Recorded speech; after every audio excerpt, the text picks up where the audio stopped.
Olá pessoal, meu nome é Ramiro e hoje eu vou apresentar para vocês o meu projeto que consiste na detecção e contagem de unidades formadoras de colônias, as UFCs, utilizando o repositório Stardust. Nesse vídeo eu vou explicar brevemente o que é uma UFC e falar sobre as partes principais do meu script, aquelas que eu considero mais importantes, além de mostrar os resultados obtidos.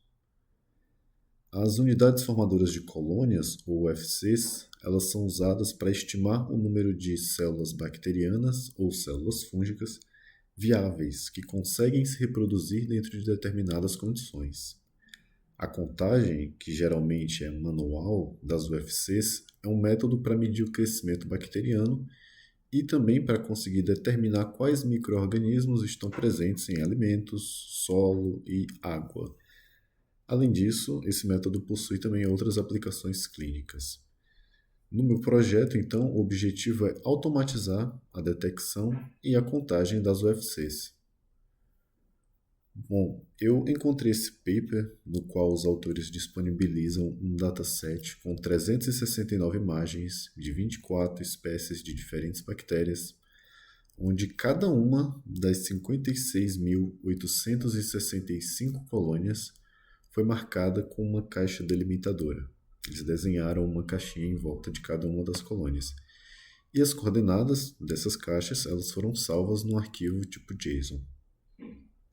Então, o primeiro passo é pegar essas informações que estão salvas nesse arquivo e, para cada colônia, conseguir extrair o que faz parte da nossa área de interesse, que é a própria colônia dentro da caixa.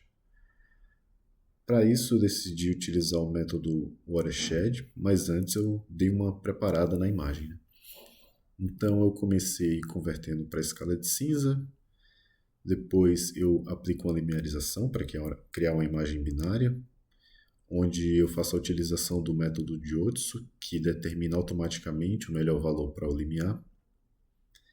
Depois eu realizo uma operação de abertura morfológica, aplicando uma erosão seguida de uma dilatação, para remover os pequenos ruídos. Depois defino algumas regiões de interesse ou não. E finalmente faço um watershed na imagem de entrada, utilizando os marcadores que eu obtive através dos passos anteriores. Esse método ele se mostrou bastante eficiente, o resultado final é algo semelhante a isso. Agora eu tenho dois datasets, um com as imagens originais do paper e outro, do mesmo tamanho, com as imagens que eu acabei de criar. As imagens que contêm somente as marcações de onde estão localizadas as colônias, que seria isso daqui. Na segunda parte do projeto, então, eu utilizei o repositório Stardust, que dispõe de alguns modelos pré-treinados para detecção de formas convexas estelares. Na verdade, ele é bom em detectar qualquer coisa que tenha um formato levemente arredondado. E mais especificamente, esses modelos eles foram treinados para detectar núcleos de células em coloração de hematoxilina e eosina. Então eu retreinei esses modelos, um desses modelos, com o meu dataset. Para isso eu utilizei 80% dos dados para treinamento e 20% para validação, além de aplicar algumas técnicas de aumento de dados, fazendo giros e rotações aleatórias nas imagens antes de rodar cada época.